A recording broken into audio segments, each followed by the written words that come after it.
And this week is Severe Weather Awareness Week. Today we're going to highlight thunderstorm safety with Jeffry Evans, meteorologist in charge from the Houston and Galveston National Weather Service office. So I've managed to squeeze one more meteorologist into the building here at CW 39.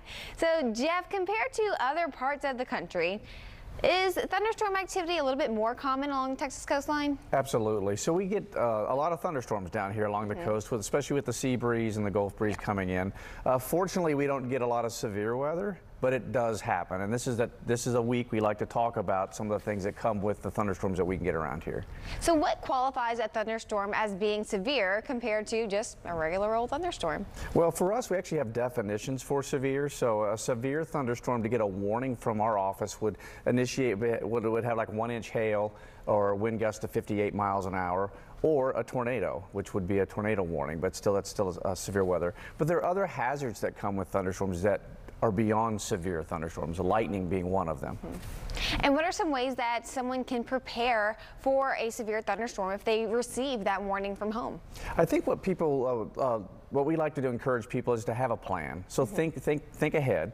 If a severe thunderstorm is coming towards you, or if you're outside, you start hearing thunder in the sky. Where there's thunder, there's lightning. You know, have a plan, know where you're going to go, and take action. Now, lightning, like you mentioned, is another major hazard in thunderstorms as well. So, Jeff, do you want to play a little game of Mythbusters now with me? Okay, if it's not raining where you are, you're safe from lightning. Fact or myth? Total myth.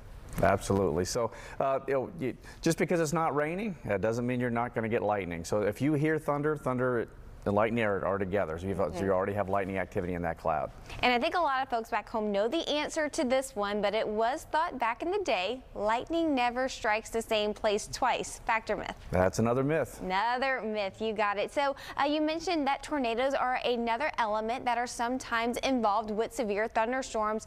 What can people expect to hear tomorrow around 10 a.m.? Well, we're going to actually have a test tornado warning, so people can sample how they receive warnings and think about what they would do in case they got a warning.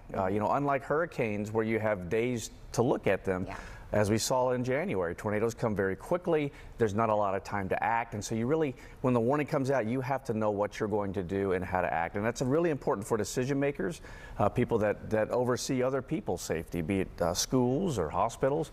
So we work with those decision makers, and that's part of the reason why we do what we do tomorrow.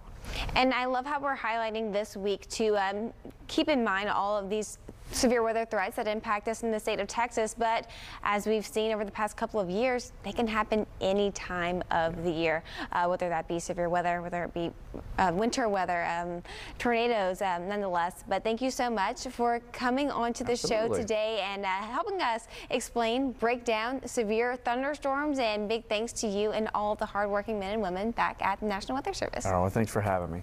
All right, well, let's go ahead and send it out live through our Sky Tracker network this morning at the Marina camera. Oh, Emerald camera. There we go. It's a little cloudy out there. You're watching CW 39 Houston. No wait, weather and traffic.